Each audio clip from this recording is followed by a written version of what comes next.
السلام علیکم ورحمۃ اللہ وبرکاتہ۔ الحمدللہ، آج دعوت و تبلیغ کی ہماری کلاس نمبر 54 ہے، جس کے اندر ٹاپک آپ کے سامنے رہے گا نماز نہ پڑھنے کا انجام، اور کچھ چیزیں رہیں گی انشاءاللہ نماز کے ارکان کے تعلق سے۔ سب سے پہلے کل میں نے آپ کے سامنے جو ہماری کلاس ہوئی اس میں نے بیان کیا کہ نماز کی فضیلت اور اہمیت کیا ہے، نماز ادا کرنے کی فضیلت، اہمیت، نماز پڑھنے والوں کا مقام اور مرتبہ، اللہ رب العالمین جو انہیں عطا کرے گا اس کا تذکرہ میں نے آپ کے سامنے کیا۔ اب آج ہمارا وہ سماج کہ جس کے اندر نماز کو اہمیت نہیں دی جاتی، بہت سارے لوگ ہمارے یہاں پر ایسی زندگی گزارتے ہیں کہ ان کی زندگیوں میں نظر ہی نہیں آتا نماز کوئی ضروری چیز ہے۔ دل ہوا پڑھ لیا، نہ دل ہوا چھوڑ دیا، اچھا لگا جمعہ پڑھنے چلے گئے، نہیں تو جمعہ پڑھنا بھی چھوڑ دیا۔ تو کیا نماز کوئی ایسی چیز ہے جو آپشنل ہے، آپ چاہیں تو ادا کریں، نہ چاہیں تو نہ ادا کریں؟ ایسا ہرگز نہیں ہے۔ شریعت مطہرہ نے ایک بندہ مومن پر کچھ چیزیں جو فرض کی ہیں، جو عبادتیں فرض کی ہیں، ان میں ایک بنیادی عبادت اللہ رب العالمین نے نماز کو بنایا ہے۔ نماز کسی بھی صورت کے اندر کبھی بھی بندے کے اوپر معاف نہیں ہوتی، ہر صورت کے اندر اسے نماز پڑھنا ہوتی ہے۔ نماز کو شریعت مطہرہ نے مومن کی زندگی میں ایک بنیادی عمل قرار دیا، پر اگر کوئی انسان نماز نہ پڑھے، نماز ادا نہ کرے، نماز پڑھنے کی اس کی زندگی کے اندر اہمیت نہ ہو، تو اس کے لیے پھر عذاب بھی بتائے گئے۔ نہ پڑھنے کے انجام میں سب سے پہلی چیز جہنم کی وعید، جہنم کی وعید۔ سورۃ الماعون کو آپ پورا پڑھ لیجئے، سورۃ الماعون دلیل ہے اس سلسلے میں۔ نمبر 1 نہ پڑھنے کے انجام کے اندر سورۃ الماعون، کہ جس میں اللہ تعالیٰ نے ارشاد فرمایا وَيْلٌ لِّلْمُصَلِّينَ الَّذِينَ هُمْ عَنْ صَلَاتِهِمْ سَاهُونَ وَالَّذِينَ هُمْ يُرَاعُونَ وَيَمْنَعُونَ الْمَاعُونَ۔ یقیناً ویل ہے، جہنم ہے ان لوگوں کے لیے جو نماز سے لاپرواہی برتتے ہیں، نمازوں کو ادا نہیں کرتے، لاپرواہی کرتے ہیں، پڑھ لیا چھوڑ لیا، یا تو چھوڑ دیا تو کنٹینیو چھوڑ دیا۔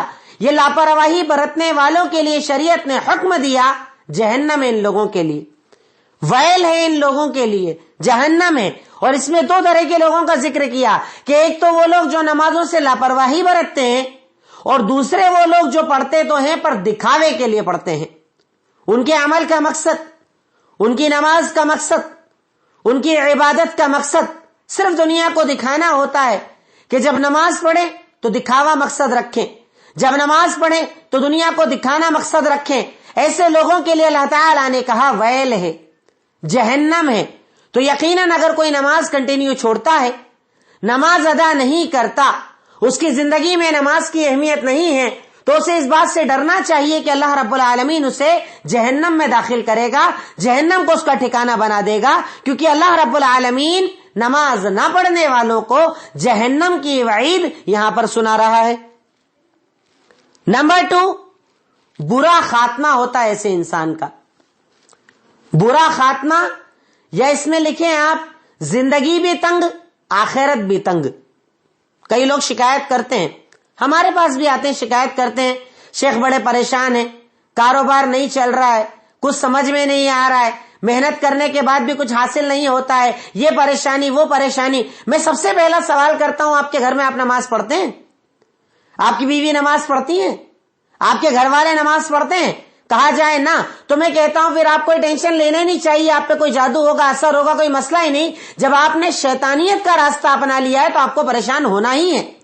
تو ایسے انسان کی دنیا بھی تنگ اور آخرت بھی تنگ۔ دلیل سورۃ طٰہٰ آیت نمبر 124، اللہ تعالیٰ کا فرمان وَمَنْ أَعْرَضَ عَنْ ذِكْرِي فَإِنَّ لَهُ مَعِيشَةً ضَنْكًا وَنَحْشُرُهُ يَوْمَ الْقِيَامَةِ أَعْمَىٰ قَالَ رَبِّ لِمَ حَشَرْتَنِي أَعْمَىٰ وَقَدْ كُنْتُ بَصِيرًا قَالَ كَذَٰلِكَ أَتَتْكَ آيَاتُنَا فَنَسِيتَهَا وَكَذَٰلِكَ الْيَوْمَ تُنسَىٰ۔ اللہ تعالیٰ نے ارشاد فرمایا کہ یقیناً وہ لوگ جو ہمارے ذکر سے اعراض کرتے ہیں. ذکر میں سب چیزیں آ گئی. اللہ کا ذکر کرنا، پڑھنا، نماز پڑھنا، یہ سب اللہ کا ذکر ہے. کیا ارشاد فرمایا کہ جو انسان ہمارے ذکر سے اعراض کرتا ہے ہم اس کی دنیا کو تنگ کر دیتے ہیں. معیشتاً زنکا، معیشت تنگ کر دی جاتی ہے، دنیا تنگ کر دی جاتی ہے. وَنَحْشُرُهُ يَوْمَ الْقِيَامَةِ أَعْمَى، اور ایسے انسان کو کل روز قیامت اندھا کر کے اٹھایا جائے گا. اللہ اکبر.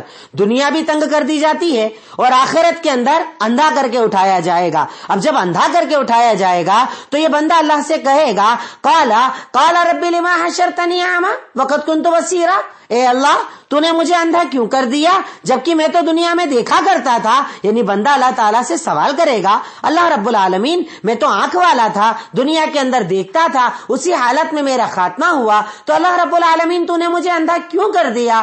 اللہ تعالیٰ کہے گا ایسے ہی دنیا میں میری آیتیں تیرے سامنے آتی تھی، تو نے بھلا دیتا تھا، آج ہم تجھے بھلا دیں گے. تیری کوئی بات سنی نہ جائے گی، تیرے عذاب میں کمی نہ کی جائے گی، تیری تکلیفوں کو کم نہ کیا جائے گا. جب دنیا کے اندر تجھے یہ بتایا گیا، تو نے قرآن کی آیتوں کو سنا، تو نے احادیث کو سنا، یہ عمل کرو، نماز پڑھو، نماز کے عادی بنو، 5 وقتہ نمازیں پڑھو، تو اگنور کیا کرتا تھا. آج ہم تجھے اگنور کر دیں گے، ہم تیری باتوں کو سنیں گے نہیں، ہم تیری باتوں کا تجھے کوئی فائدہ دینے والے نہیں. تو اللہ رب العالمین ایسے انسان کی دنیا اور آخرت کو تنگ کر دیتا ہے جو نماز سے اعراض کرتا ہے. اس کی دلیل سورہ طٰہٰ آیت نمبر 124. نمبر 3، ایسے انسان کو شریعت نے کافر کہا ہے. لاکھ اب اپنے آپ کو مومن سمجھ لو، اپنے مومن ہونے کا اقرار کر لو، یہ سمجھتے رہو کہ ہم مومن ہیں، ہم مسلمان ہیں، کیونکہ ہم کلمہ پڑھتے ہیں، مسلمانوں کے گھر میں رہتے ہیں، ہمارا نام مسلمانوں والا ہے. پر شریعت کی نظر میں مسلمان وہ جو نماز پڑھے. غور کیجیے. اور افسوس ہوتا ہے، تعجب ہوتا ہے ایسے مسلمانوں پر جو اپنے آپ کو مسلمان مانتے ہیں پر ان کی زندگی میں نماز کی کوئی اہمیت نہیں. کیسے کوئی آدمی نماز چھوڑ سکتا ہے؟ کیسے آپ بے نمازی ہو سکتے ہیں؟ اذانیں آپ کے سامنے ہوں، مؤذن چلا کر کہے حی علی الصلاۃ حی علی الفلاح، آؤ نماز کی طرف، آؤ کامیابی کی طرف، اس کے بعد آپ کے کان پر جو نہ رہیں گے، آپ کو احساس نہ ہو، آپ کے دل میں اللہ کا ڈر نہ آئے کہ اگر اسی حال میں میری موت آ گئی تو کیا ہوگا؟ ظہر کی اذان ہو گئی، میں نے نماز نہ پڑھی، موت آ گئی تو کیا ہوگا؟ میں اللہ تعالیٰ کو کیا جواب دوں گا؟ اس بات سے کیا آپ کو ڈر نہیں لگتا؟ حی علی الصلاۃ حی علی الفلاح کے نعرے آپ کے آس پاس لگائے جا رہے ہیں، آپ کو پکارا جا رہا ہے، کامیابی کی طرف بلایا جا رہا ہے. آج آپ کامیابی کی تلاش میں نہ جانے کہاں کہاں بھٹکتے ہو. کہا جائے کاروبار نہیں چل رہا ہے، یہاں چلے جاؤ چلے جاتے، وہاں چلے جاؤ چلے جاتے، یہ کر لو کر لیا، وہ کر لو کر لیا، جو جیسا بتائے ویسا عمل شروع، کیونکہ آپ کاروبار کی ترقی چاہتے ہو. اور اللہ تعالیٰ کہہ رہا ہے یہ 5 وقت مؤذن تجھے بلا کر کہہ رہا ہے آؤ کامیابی کی طرف. یعنی اگر تو نمازیں پڑھے گا انشاءاللہ دنیا بھی تیری آسان ہو جائے گی اور آخرت بھی تیری آسان ہو جائے گی. پر انسان کو فرق نہیں پڑتا. تو بے نمازی کو شریعت نے کافر کہا ہے. دلیل صحیح مسلم حدیث نمبر 82. اللہ کے نبی صلی اللہ علیہ وسلم نے ارشاد فرمایا ان بین الرجل وبین الکفر والشرک الصلاۃ. اللہ کے نبی صلی اللہ علیہ وسلم نے ارشاد فرمایا کہ یقیناً کسی بھی انسان اور کفر یعنی اسلام اور کفر کے درمیان فرق کرنے والی اگر کوئی چیز ہے تو وہ ہے نماز. اسلام اور کفر کے درمیان اگر کوئی فرق کرنے والی چیز ہے تو وہ نماز. یعنی جو نماز پڑھے وہ مسلمان اور جو نہ پڑھے وہ کافر. یہ شریعت کہہ رہی. اللہ کے نبی صلی اللہ علیہ وسلم کا یہ فرمان کہ یقیناً انسان اور کفر کے درمیان فرق کرنے والی چیز نماز ہے. جو نماز پڑھے وہ مسلمان اور جو نہ پڑھے وہ کافر. کیونکہ فرق بول دیا نا آپ نے، اب فرق بول دیا تو بات ختم ہو گئی. سوچنا چاہیے، تصور کرنا چاہیے. کتنی مسلمان عورتیں ہیں جو کافر مردوں کے ساتھ رہ رہی ہیں، کتنے مسلمان مرد ہیں جو کافر عورتوں کے ساتھ رہ رہے ہیں. شریعت ان پر کفر کا فتویٰ عائد کر رہی ہے جو نماز نہ پڑھے. ارے تو ساری محنت کرتا ہے، کاروبار کرتا ہے، دن رات محنت کرتا ہے، اس کے بعد گھر آ کر اگر اپنے گھر والوں سے تو نماز کا سوال نہیں کرتا، تیری زندگی کس کام کی؟ ایک عورت دن بھر مرد کے لیے کام کرے، اس کے گھر کے انتظامات کو دیکھے، اس کے بچوں کی پرورش کرے اور اس کے بعد شوہر نماز نہ پڑھے اور اس سے وہ کوئی ناراضگی کا اظہار نہ کرے. کیا فائدہ ایسی زندگی کا؟ صرف میری خواہشات پوری ہو جائے. جو میں چاہتی ہوں شوہر لا کر دے دے، نماز پڑھے نہ پڑھے مجھے فرق نہیں پڑتا۔ ارے ایک عورت کی ذمہ داری، ایک مرد کی ذمہ داری، ایک باپ کی ذمہ داری، ایک ماں کی ذمہ داری، ایک اولاد کی ذمہ داری کہ اس کے آگے پیچھے جو بے نمازی ہو اسے نماز کا عادی بنائے۔ نماز ایک بنیادی عمل ہے جس کے بارے میں شریعت مطہرہ آپ سے سوال کرے گی، اور کل روز قیامت آپ کو اس سوالات کا جواب دینا ہوگا۔ آپ سے یقیناً نماز کے تعلق سے سوال کیا جائے گا۔ تو نماز کی ایک مومن کی زندگی کے اندر بہت زیادہ اہمیت ہے، اور اس کی اہمیت کے لیے نہ پڑھنے والوں کے جو انجام بتائے گئے ہیں وہ دیکھ لیجئے، ورنہ صرف اتنا سوچ لیجئے کہ اللہ کے نبی صلی اللہ علیہ وسلم جب بھی کسی جگہ گئے، آپ نے جب قباء کی بستی کے اندر قدم رکھا سب سے پہلے مسجد بنائی، مسجد قباء۔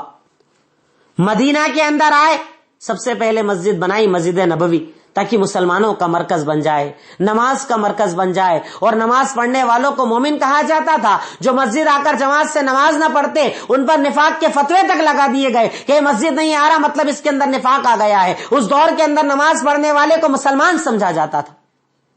آج ہمارے یہاں عام ہے بے نمازی رہنا، عام ہے نمازیں چھوڑنا، مردوں کا، نوجوانوں کا نمازوں سے دور رہنا۔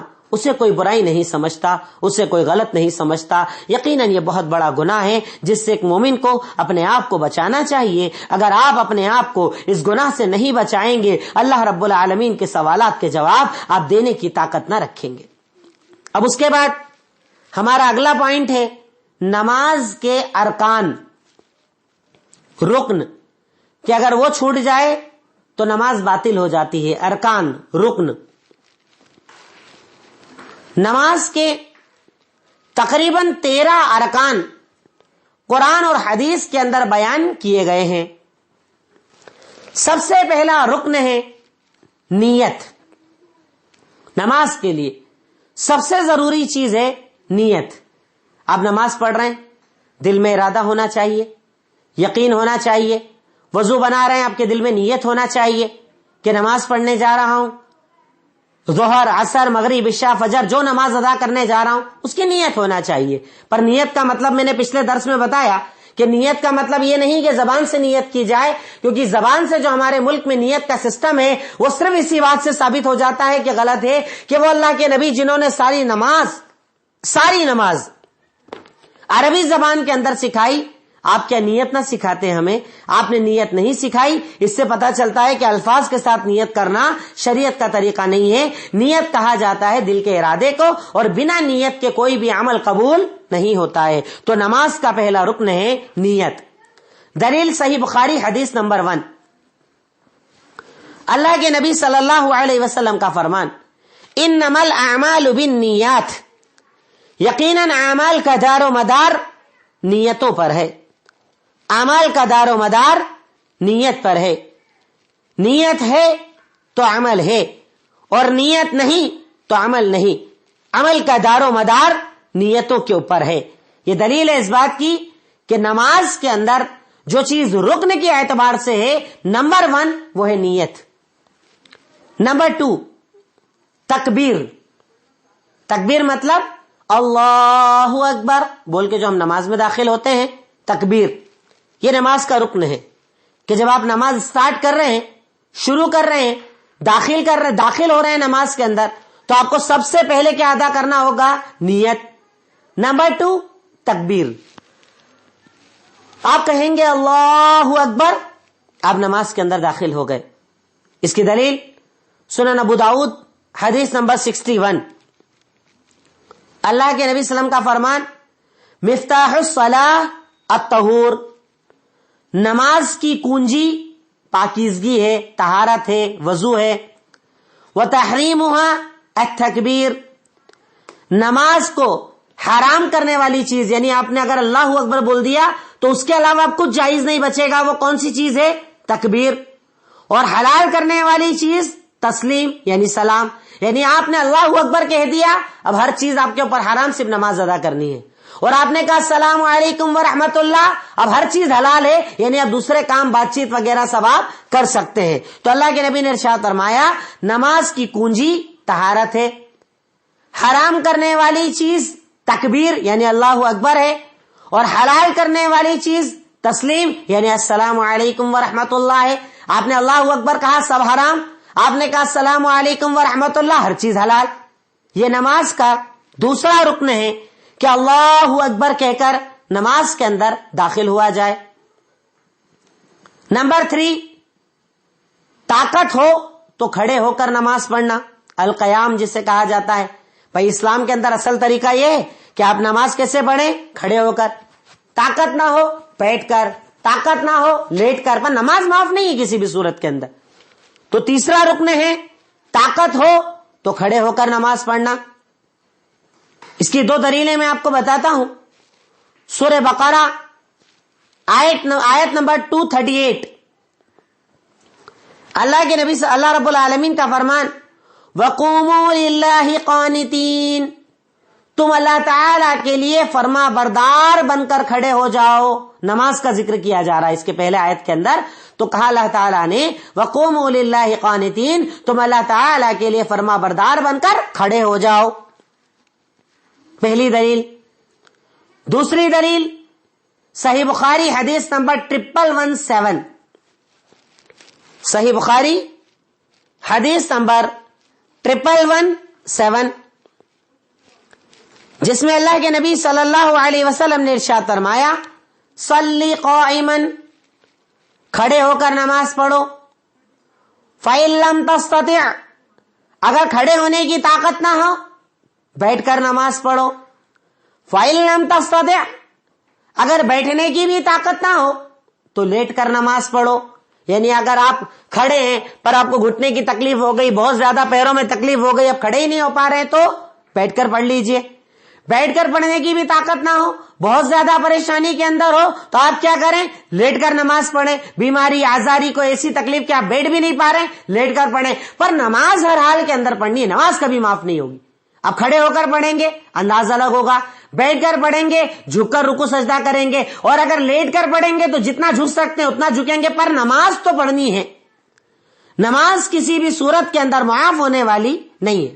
نماز کبھی معاف نہیں ہوتی, نماز کبھی معاف نہیں ہوتی. تو اصل یہ ہے کہ آدمی کھڑے ہو کر نماز پڑھے, طاقت نہ ہو بیٹھ کر نماز پڑھے, اور طاقت نہ ہو تو لیٹ کر نماز پڑھے. پر نماز کسی بھی صورت کے اندر معاف نہیں ہوتی. نمبر 4, سورہ فاتحہ پڑھنا. یہ نماز کا رکن ہے, یعنی ان میں سے اگر کچھ بھی چھوٹ جائے گا تو نماز ریپیٹ کرنا ہوگی آپ کو. سورہ فاتحہ پڑھنا. دلیل اللہ کے نبی صلی اللہ علیہ وسلم کا فرمان صحیح بخاری حدیث نمبر 756 لا صلاة لمن لم يقرأ بفاتحة الكتاب, اس انسان کی نماز نہیں ہے جس نے سورہ فاتحہ نہ پڑھی. کلیئر منع کیا اللہ کے نبی نے. سورہ فاتحہ پڑھنا ہر رکعت کے اندر ضروری ہے, رکن ہے. اس آدمی کی نماز نہیں, اس انسان کی نماز نہیں جس نے سورہ فاتحہ نہ پڑھی. صحیح بخاری حدیث نمبر 756, اور تقریباً ایسی ہی 31 سے زیادہ حدیثیں سیاہ ستہ کے اندر موجود ہے کہ سورہ فاتحہ کے بنا نماز نہیں ہوتی. سورہ فاتحہ کے بنا نماز نہیں ہوتی. تو سورہ فاتحہ کا پڑھنا نماز کے اندر رکن ہے. ہر رکعت کے اندر کھڑے ہو کر آپ کو سورہ فاتحہ پڑھنا پڑے گی. اگر آپ سورہ فاتحہ نہ پڑھیں گے تو آپ کی نماز نہ ہوگی, نماز ادا نہ ہوگی. شرط ہے, ضروری ہے, رکن ہے سورہ فاتحہ پڑھنا. اب یہاں پر ایک مسئلہ اسی پوائنٹ کے اندر آتا ہے کہ اگر آپ امام کے پیچھے ہیں تو سورہ فاتحہ پڑھیں گے کہ نہیں پڑھیں گے؟ بھئی عام حالت میں آپ اکیلے نماز پڑھ رہے ہیں, سورہ فاتحہ پڑھنی ہے, دلیل سے بات کلیئر ہو گئی. پر اگر آپ امام کے ساتھ ہیں تو سورہ فاتحہ پڑھنا ہے کہ نہیں پڑھنا ہے؟ آپ جانتے ہیں ہمارے ہندوستان کے اندر اس مسئلے کو لے کر بہت زیادہ اختلاف ہے. علماء احناف اور عام لوگوں کے درمیان بہت بڑا اختلاف ہے کہ اگر امام کے پیچھے ہیں تو سورہ فاتحہ نہیں پڑھنا ہے, اور عام حالت میں اکیلے ہیں تو سورہ فاتحہ پڑھنی ہے. پر اگر آپ روایات کو دیکھیں, قرآن اور حدیث کو دیکھیں, تو روایات سے یہ بات پتہ چلتی ہے کہ نماز کے اندر ضروری ہے کہ انسان سورہ فاتحہ پڑھے, چاہے آپ امام کے پیچھے ہوں تب بھی, چاہے آپ اکیلے ہوں تب بھی. ہر حال کے اندر آپ کو سورہ فاتحہ پڑھنا ہوگی, اس کے بنا نماز نہیں ہوتی. اب اس میں آپ دلیل لکھ لیں. پہلے آپ نے سوال لکھ لیا, اب آپ دلیل لکھ لیں. ایک مرتبہ اللہ کے نبی صلی اللہ علیہ وسلم صحابہ کرام کو نماز پڑھا رہے تھے. صحابہ کرام آپ کے پیچھے پیچھے جو آپ پڑھا رہے تھے سب کچھ پڑھ رہے تھے. جو آپ نماز پڑھا رہے تھے پوری پوری وہ بھی اسی طریقے سے، یعنی آپ نے سورہ فاتحہ پڑھی، پیچھے سورہ فاتحہ پڑھی، آپ نے اس کے بعد جو پڑھا وہ اس کے بعد پڑھا، یعنی جیسے جیسے آپ پڑھا رہے تھے وہ سارے عمل وہ لوگ بھی کیا کر رہے تھے، سارے عمل وہ لوگ بھی کر رہے تھے. اللہ کے نبی صلی اللہ علیہ وسلم جب نماز سے فارغ ہوئے تو آپ نے کہا کیا تم میرے پیچھے کچھ پڑھ رہے تھے؟ کیا تم میرے پیچھے بھی کچھ پڑھ رہے تھے؟ تم لوگ یہ عمل کر رہے تھے؟ کہاں اللہ کے نبی صلی اللہ علیہ وسلم، ہم بھی پڑھ رہے تھے، جو آپ پڑھ رہے تھے ہم بھی پڑھ رہے تھے. اللہ کے نبی صلی اللہ علیہ وسلم نے کہا فلا علیکم، تم ایسا مت کرو، یعنی جب میرے پیچھے رہو، امام کے پیچھے رہو، کچھ مت پڑھو سوائے سورہ فاتحہ کے، کیونکہ اس انسان کی نماز نہیں ہوتی جو سورہ فاتحہ نہ پڑھے. دیکھیے کلیئر ہے بات. ہمارے اختلاف اس سلسلے کے اندر میں آپ کو ایک دو دلیلیں اور بتا دیتا ہوں جو ہمارے یہاں لوگ دلیل دیتے ہیں سورہ فاتحہ نہ پڑھنے کی. اس میں سے ایک دلیل تو یہی دیتے ہیں کہ اللہ کے نبی صلی اللہ علیہ وسلم نماز پڑھا رہے تھے، صحابہ پیچھے پڑھ رہے تھے، وہ بھی پڑھ رہے تھے، تو اللہ کے نبی نے کہا تم میرے پیچھے کچھ مت پڑھو. جبکہ صحیح حدیث سے یہ بات ثابت ہے. حوالہ لکھ لیجئے گا، سنن ابو داؤد حدیث نمبر 823، سنن ابو داؤد حدیث نمبر 823، سنن ترمذی حدیث نمبر 311، سنن ابو داؤد حدیث نمبر 823، سنن ترمذی حدیث نمبر 311.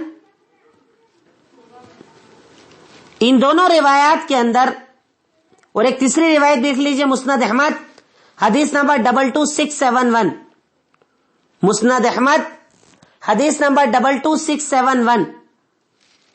ان تین روایات سے یہ بات پتہ چلتی ہے کہ اللہ کے نبی صلی اللہ علیہ وسلم نے امام کے پیچھے قرات کرنے سے منع کیا. جیسے امام اگر کوئی سورت پڑھ رہے ہیں تو آپ کو سورت ریپیٹ نہیں کرنی ہے، امام کے پیچھے سننا ہے، پر سورہ فاتحہ آپ کو امام کے پیچھے بھی پڑھنا پڑے گی. اب کیسے پڑھیں گے؟ جیسے امام نے کہا الحمدللہ رب العالمین، اسٹاپ لیتے نا ذرا سا، تب آپ پڑھ لیجئے، یا والا الضالین کے بعد اسٹاپ لے تب پڑھ لیجئے، پر سورہ فاتحہ آپ کو پڑھنا پڑے گی کیونکہ سورہ فاتحہ کے بنا نماز نہیں ہوتی ہے. یہ تین حوالے میں نے آپ کو دے دیے کہ اللہ کے نبی نے ارشاد فرمایا کہ تم میرے پیچھے کچھ پڑھتے ہو کیا؟ کہاں پڑھتے ہیں؟ کہا تم میرے پیچھے کچھ مت پڑھا کرو سوائے سورہ فاتحہ کے، کیونکہ اس انسان کی نماز نہیں ہوتی جو سورہ فاتحہ نہ پڑھے. ایک دلیل ہمارے یہاں لوگ دیتے ہیں سورہ فاتحہ پڑھنے سے جو لوگ منع کرتے ہیں وہ کہتے ہیں کہ اللہ تعالیٰ نے قرآن میں ارشاد فرمایا سورہ اعراف آیت نمبر 204. یہ ان کی دوسری دلیل. پہلی دلیل میں نے آپ کو کلیئر کر دی جس میں اللہ کے نبی صلی اللہ علیہ وسلم نے کہا کہ سورہ فاتحہ پڑھنا ہے، باقی اس کے علاوہ کچھ نہیں پڑھنا ہے، میں نے کلیئر کر دیا. دوسری دلیل دیتے ہیں اللہ تعالیٰ کا فرمان سورہ اعراف آیت نمبر 204، ارشاد فرمایا اذا قرئ القرآن فاستمعوا له وانصتوا لعلکم ترحمون، کہ جب قرآن پڑھا جائے تو تم اسے سنو، خاموش ہو جاؤ، شاید کہ تم پر رحم کیا جائے. کیا کہا؟ کہ جب قرآن پڑھا جائے تو اسے سنو، خاموش ہو جاؤ، شاید کہ تم پر رحم کیا جائے. اب دیکھیے اس میں اللہ تعالیٰ کہہ رہا ہے کہ امام کے پیچھے جب امام پڑھ رہا ہے تب کچھ نہیں پڑھنا ہے، یقیناً امام پڑھ رہا ہے تب نہیں پڑھنا ہے، پر رک رک کے پڑھنا ہے، جب وہ خاموش ہو تب پڑھنا ہے. اور اس میں آپ کو ایک اور چیز کلیئر کر دوں اسی پوائنٹ کے اندر. میں سمجھتا ہوں بات سمجھ میں آ رہی نا آپ کو. جیسے ہمارے ایک گروہ بولتا ہے کہ سورہ فاتحہ امام کے پیچھے نہیں پڑھنا ہے، ایک گروہ بولتا ہے پڑھنا ہے. زیادہ راجح نظر آتا ہے پڑھنے والوں کا عمل. کیوں؟ اس کی پہلی دلیل میں نے آپ کو دی تین حوالوں کے ساتھ کہ اللہ کے نبی صلی اللہ علیہ وسلم نے کلیئر کہا کہ میرے پیچھے سورہ فاتحہ کے علاوہ باقی کچھ نہیں پڑھنا ہے تم کو. دوسری دلیل دیتے ہیں اللہ تعالیٰ کا یہ فرمان کہ جب قرآن پڑھا جائے خاموش رہو. اس کا بھی جواب کیا ہوگا؟ وہی حدیث جو میں نے آپ کو اوپر بتائی کہ اللہ تعالیٰ کا عام حکم موجود ہے کہ جب قرآن پڑھا جائے خاموش رہو، پر اس کو خاص کرنے والی یہ دلیل ہے کہ سورہ فاتحہ پڑھ سکتے ہیں، سورہ فاتحہ پڑھ سکتے ہیں. پہلا جواب تو اس کا یہ. دوسرا ایک اور جواب اس آیت کا یہ دیا جا سکتا ہے اللہ تعالی قرآن میں کچھ چیزوں سے منع کرتا ہے پر اللہ کے نبی اس میں سے کچھ حلال کر دیتے ہیں تو وہ حلال ہوتا ہے. اس کو عربی کے اندر عام اور خاص کہا جاتا ہے. کیا کہا جاتا ہے؟ عام اور خاص. ایک بڑی بحث ہے، حالانکہ میں اس بحث کے اندر نہیں جاؤں گا. میں صرف اپنے اس مسئلے کو ثابت کر رہا ہوں کہ قرآن کی آیت میں اللہ نے کہا کہ جب قرآن پڑھا جائے جب خاموش رہو، پر اللہ کے نبی نے کہہ دیا بھائی قرآن پڑھا جائے تو خاموش رہو لیکن سورہ فاتحہ پڑھو. تو سورہ فاتحہ آپ کو پڑھنی ہے. یہ دلیل میں نے آپ کو بتائی. اب اس جیسی میں ایک اور دلیل آپ کو بتا دیتا ہوں تاکہ بات اور زیادہ کلیئر ہو جائے. سورہ مائدہ آیت نمبر 3. سورہ مائدہ آیت نمبر 3. اللہ تعالیٰ قرآن کے اندر کہتا ہے کہ تم پر مردہ حرام ہے. اس سے انشاءاللہ بات پوری کلیئر ہو جائے گی آپ کے سامنے.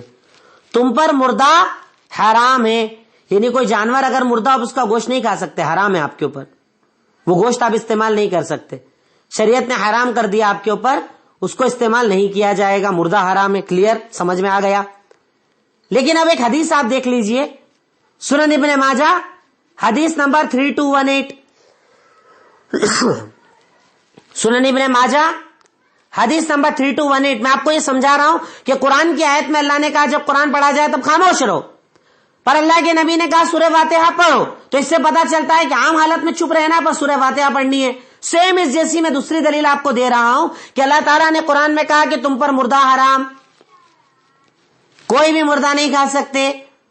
پر اللہ کے نبی نے سنن ابن ماجہ حدیث نمبر 3218 3218 کے اندر کہا احلت لنا میتتان، ہمارے لیے 2 مردے حلال ہیں. ایک مردہ کیا ہے؟ مچھلی، اور دوسرا ٹڈی. مچھلی کھاتے ہیں ہم لوگ، کیسی کھاتے ہیں؟ مردہ کھاتے کہ زندہ کھاتے؟ مچھلی تو مردہ ہی آتی ہے نا، مری ہوئی آتی ہے نا. مارکیٹ میں لاتے بھی ہے، کھاتے بھی ہے، کنٹینیو استعمال ہے، ساری چاروں طرف استعمال ہے. اب کوئی اگر یہ کہے نہیں صاحب قرآن میں تو اللہ تعالیٰ نے کہا ہے کہ مردہ حرام ہے، میں نہیں کھاؤں گا، تو غلط ہے. صحیح؟ غلط. کیونکہ اللہ تعالیٰ اگر قرآن میں کوئی حکم دے دے اور اللہ کے نبی اس پورے حکم سے کچھ چیزوں کو الگ کر دے تو وہ حلال ہو جاتی ہے، کیونکہ قرآن کو بیان کرنے والے تو اللہ کے نبی تھے نا. اب قرآن میں اللہ نے کہہ دیا کہ تمہارے اوپر مردہ حرام ہے، پر اللہ تعالیٰ کے نبی نے حدیث کے اندر کہہ دیا کہ تمہارے اوپر 2 مردے حلال ہیں. کہا کون کون سے؟ کہا ایک مچھلی، دوسرا ڈڈی. تو اس سے پتا چلا کہ قرآن میں کوئی حکم عام ہوتا ہے، اس میں سے ایک چیز الگ ہو سکتی ہے. تو سیم ایسے ہی آپ سمجھ لیجئے کہ جب قرآن پڑھا جائے تب خاموش رہو، پر اللہ کے نبی نے کہہ دیا کہ خاموش رہو لیکن سورہ فاتحہ پڑھو. سورہ فاتحہ کے بنا نماز نہیں ہوتی. تو میں سمجھتا ہوں یہ مسئلہ اب آپ کے سامنے کلیئر ہو جانا چاہیے انشاءاللہ. نماز کا 5واں رکن ہے رکوع کرنا. نماز کا 5واں رکن ہے رکوع کرنا. اب آپ ایک ساتھ سارے رکن لکھ لیجئے کیونکہ دلیل صرف ایک ہے، وہ اینڈ میں آپ کو دے دوں گا. ساری چیزیں ایک ساتھ ایک ہی حدیث میں بیان کی گئی ہے. نمبر 5 رکوع کرنا. نمبر 6 رکوع سے اٹھنا. رکوع سے اٹھنا. نمبر 7 رکوع سے اٹھ کر سیدھے کھڑے ہونا سکون کے ساتھ. رکوع سے اٹھ کر سکون کے ساتھ کھڑے ہونا. نمبر 7 رکوع سے اٹھ کر سیدھے کھڑے ہونا. نمبر 8 سجدہ کرنا. سجدہ کرنا. نمبر 8 سجدے سے اٹھ کر ہلکا سا بیٹھنا. سجدے سے اٹھ کر ہلکا سا بیٹھنا. پھر اس کے بعد رکوع اور سجدوں میں اطمینان رکھنا. رکوع اور سجدے میں اطمینان رکھنا.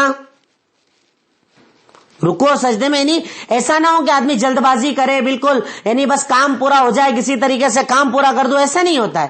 نماز کے اندر اطمینان رکھنا.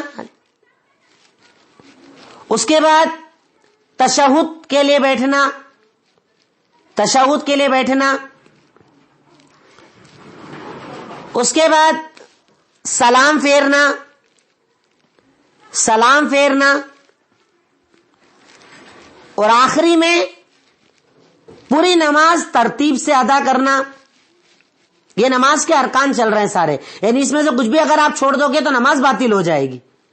ترتیب آخری پوائنٹ ہے. ترتیب کہ نماز جب آپ پڑھ رہے ہیں تو ایسا نہیں پہلے رکوع کر لو، سجدہ پہلے کر لیا، رکوع بعد میں کر لیا. ترتیب شرط ہے، ترتیب کے ساتھ پوری نماز ادا کی جائے گی. یہ نماز کے ارکان ہیں. میں ریپیٹ کرتا ہوں: نیت، تکبیر، طاقت کے مطابق کھڑے ہو کر نماز پڑھنا، سورہ فاتحہ پڑھنا، رکوع کرنا، رکوع سے اٹھنا، رکوع سے اٹھ کر اچھی طرح کھڑے ہونا، پھر سجدہ کرنا، پھر سجدے سے اٹھنا، پھر سجدوں کے بیچ میں بیٹھنا، سکون کے ساتھ رکوع سجدہ کرنا،